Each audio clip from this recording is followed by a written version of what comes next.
I loved the X570 AORUS Elite and Pro series, the best motherboard I had reviewed in their own category. So picture how excited and impatient I was to review the substantially more expensive Ultra series, the X570 AORUS Ultra.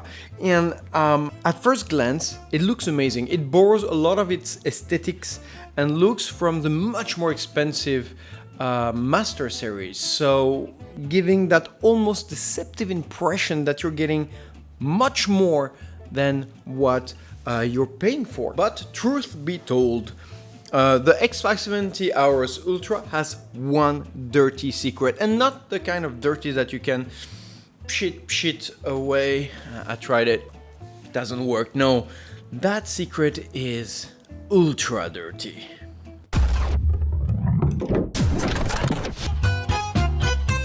The AORUS X570 Ultra goes head-to-head against the excellent ROG Strix X570 Gaming E, the MSI Meg X570 Ace, and the legendary ASRock X570 Taishi, all of which are fighting for their share into the very lucrative and sought-after pro gamer market. But paradoxically, and after reviewing almost all of the X570 Gigabyte motherboards, I realized that Ultra's worst enemy and closest competition, in fact, was nothing else but its cheaper sibling, the excellent AORUS X570 Pro Wi-Fi. And that indeed is all the issue. Now, starting with the obvious. We are dealing with a 6-layered ATX PCB, meaning 24.4 cm wide by 30.5 cm long. And having a 6-layer PCB is exactly what you'd want to see on a PCIe 4.0 enabled motherboard such as this one. It's enough layers to properly isolate bandwidths and component signal interferences, and therefore making it an extremely stable and durable motherboard. And of course, it is also great in terms of VRM heat dissipation. The thicker, the better. CPU socket-wise, our X570 AORUS Ultra can support both second and third generation of Ryzen processors. Note that the PCIe 4.0 abilities of our board will only be unlocked when coupled with a third generation processor. VRM-wise, we're dealing with a very efficient and cool 40 amps power stages, 14 of them in total, organized in 6 parallel phases, and delivering up to 480 amps of CPU-centric power delivery, more than you'll ever need to power and overclock the most demanding AMD processor out there, including the gargantuesque 3950X 16 physical core. Cooling-wise, we have one substantial upgrade, 2 fin array heatsink instead of one on the Pro version, connected by an all-copper heat pipe. And let me be clear, this is probably the very best passive cooling solution that you could hope for any kind of VRM. And so without any surprises, even with an overclocked 12 or 16 physical core, the Ultra VRM is ice cold, one of the best temperatures I'd ever seen on such a motherboard, nothing beyond 75 degrees Celsius after hours of stress test. And so indeed, this is a great PCB, 6-layer PCB, a great VRM with great cooling elements. But it's also, I find, a little bit lazy coming from AORUS, knowing that those are the very same features and components that you will find on the AORUS X570 Pro. Sure, here we have an extra fin array heatsink, but it's not enough to motivate such a price gap between the two models, and so I'm not sure this is such a big kudos for AORUS on this one. Memory-wise, we have our usual dual channel, able to support up to 128 GB of DDR4 RAM, overclockable up to 3.6 GHz when coupled with a second generation Ryzen CPU, and overclockable to a much faster 4.4 GHz when coupled with the third generation Ryzen CPU. Obviously, one of the many advantages of coupling a X570 board with a third generation Ryzen processor. Staying in the memory, the X570 AORUS Ultra can support up to 3 horizontal M.2 solid-state drive, which coupled with a second generation Ryzen CPU will go as fast as the PCIe 3.0 standard will allow them to go, meaning 32 gigabit per second. But couple your board with a third generation Ryzen CPU and you will unlock the gargantuesque PCIe 4.0 standard bandwidth ability of this board, and given the right kind of M.2 solid-state drive sticks, you will see speeds up to 64 gigabit per second. Now in either modes, well, our sticks will hit quite a bit, and that is exactly why we do have 3 thick, heavy thermo-padded heat shields, which do a great job at keeping our sticks away from the big, mean, thermo-throttling spaghetti monster. Now, a little word on the chipset. Our X570 chipset has twice the heat signature than its predecessor, which explains the presence of a rather premium 60,000 hours ball-bearing active cooling solution with the exclusive task of evacuating any excess heat, if any. And I say if any because, as in all the Gigabyte and AORUS motherboards I've seen, the heatsink itself is very heavy, very impressive, and really good at radiating away any kind of excess heat in its passive cooling form. So yeah, easy kudos for AORUS. Export-wise, we have 5 PCIe slots, 2 single speeds, 3 16 slots with different speeds. Only the closest one to the CPU has 16 PCIe lanes, therefore this is where you'd want your single GPU to be placed for optimal performances. In a dual GPU configuration, our PCIe slots will be sharing bandwidth amongst them, giving us an 8x8 configuration. Finally, our last 16 slot has been capped at 4 PCIe lanes, so not the fastest to support a video card, if any. But that would stand if you were running this board in a PCIe 3.0 configuration, because coupled obviously with a Ryzen 3000 series, this is a PCIe 4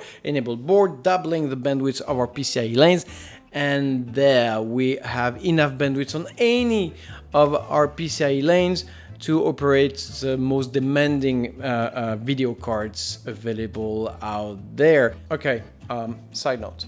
Having twice the available bandwidth going from 3rd to 4th generation does not mean that your video card will run twice faster. The best video cards we have today can output just as much as a 16-lane PCIe 3 standard can take.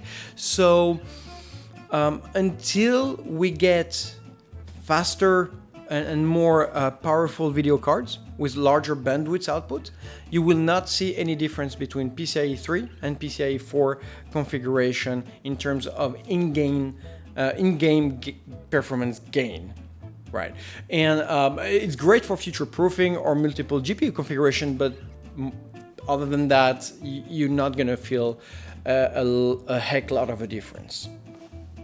End of sidebar. Now, storage-wise, we do have our usual boring and bottlenecking SATA plug, 6 of them, able to output 6 gigabit per second each, and I'm repeating myself, I just wish we had something a bit faster, especially in the PCIe 4.0 generation. We have so much more bandwidth available to us, and we're still, using those bottlenecking 6 gigabit per second plugs. I know some of you disagree with me, but I just cannot wait for us to move away from this decade-old standard. Now, back IO-wise, first let me note the presence of a rather nice padded integrated IO plate, which is always a good thing, but completely expected at this price range. Starting from the left, we have 4 second-generation USB plugs, a dual-band 802.11ax200 Wi-Fi, able to transfer up to 2.5 gigabit per second, which is, about 40% more than the previous available Wi-Fi standard, the 802.11ac, so very happy to see that here. 3 10 gigabit 3.2 second-generation USB plugs, including a Type-C, 3 5 gigabit 3.2 first-generation USB plugs, our gigabit LAN, an integrated HDMI 2.0 output, and our very good usual 8-channel ALC1220 Realtek codec. Now, a little word on the capacitors.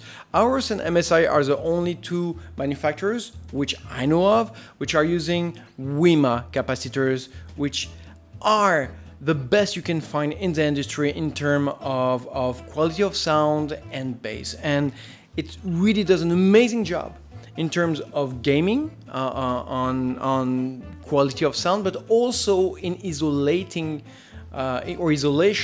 in terms of recording. You will not have any kind of static with WEMA capacitors. And I will add to this that the left and right audio channels have been placed in different PCB on your board, adding to the isolation quality of our audio. So it's really a good quality codec, but it's really pushed to excellence thanks to the WEMA capacitors and the dual PCB layout. Big kudos to AORUS for this. This said, the back I/O we just saw is identical, completely identical to the AORUS X570 Pro Wi-Fi. They have added nothing. You remember when I'm talking about laziness? Because right here, I was expecting to have a 2.5 gigabit or a Quencha 5 gigabit LAN at least, more USB 3.2 or CMOS and flashback button on our back I/O, but there's nothing. It's just copy paste. And even though those are very good things, especially about the audio and the Wi-Fi, and I'm very happy about that, it's something you can have for a cheaper price tag, and that's not cool. Again, a little bit lazy for AORUS right after the kudos I gave. Whatever. Moving on. Onboard wise, we have two second generation USB connectors, two 5 gigabit front panel connectors, and one 10 gigabit Type-C connector, which I always love seeing, but I am not surprised to see at this price range. Okay, next.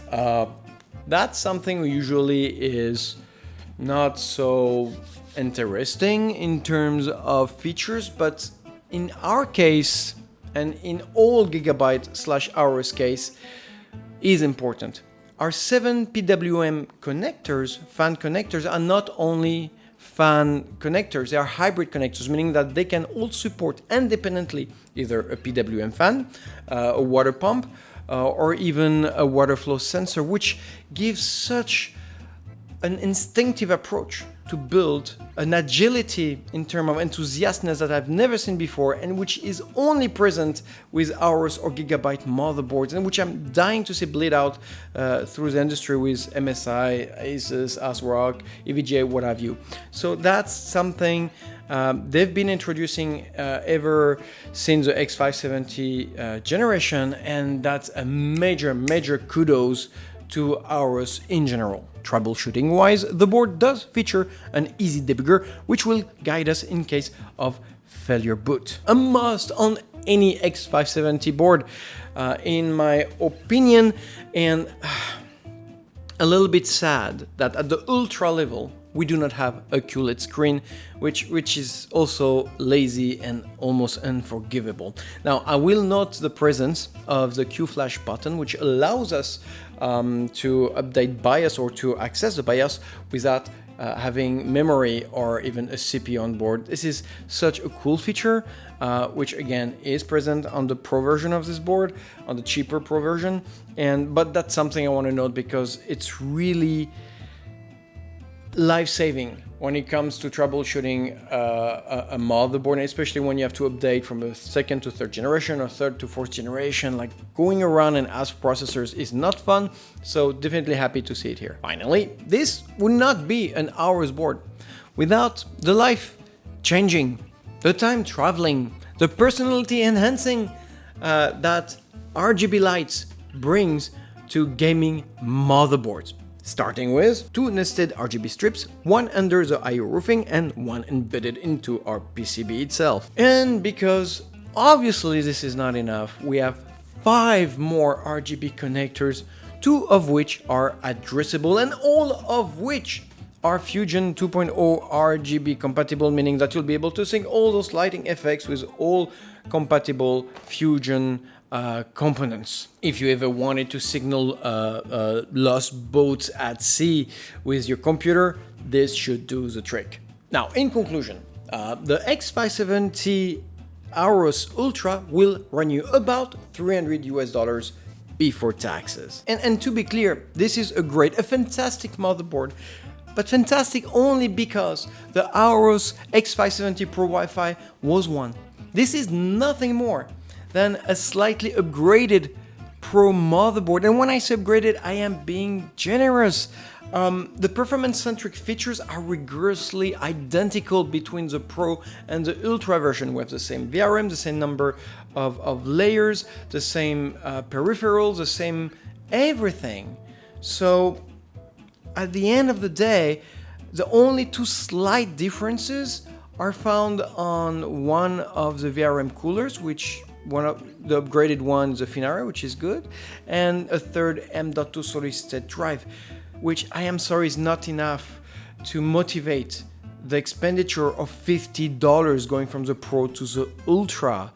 And as I've seen on Asus not so long ago, it feels like this AORUS series has one too many motherboard, and this is the one. So I'm finding myself in the awkward situation of steering you away from a great motherboard simply because you can get it for $50 cheaper in the AORUS X570 Pro Wi-Fi, and this is exactly where your money needs to be.